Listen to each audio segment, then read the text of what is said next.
I just turned my Nintendo Switch from a great handheld console into a glorified brick. It had a small Joy-Con issue which I tried repairing myself, but made things about 64 times worse. My Switch stopped detecting the left Joy-Con, which basically killed handheld mode, and that's half the reason to even own a Switch. The other half being Pokemon, of course. But I'm a pretty handy guy. I built PCs, modded electronics, and even got used to soldering. So I figured swapping out a tiny Joy-Con rail with an Amazon replacement would be a piece of cake. And so, I naively set off to start disassembling my Switch, only to soon find what would be the bane of my existence.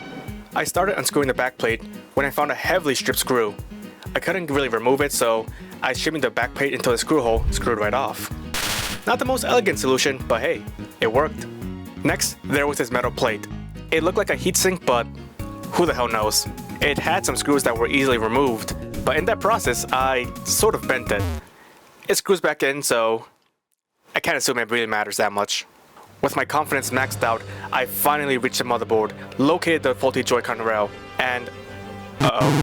Remember that strip screw I solved earlier? Yeah, turns out it wasn't just holding the backplate.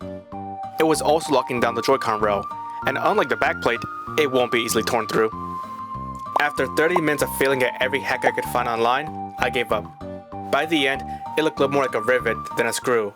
And unlike me at the gym, it was actually locked in. After that defeat, I started reassembling everything to make sure it works and boots up normally. It wouldn't boot up normally. It gets stuck at the logo, and no matter what I try, no luck getting past it.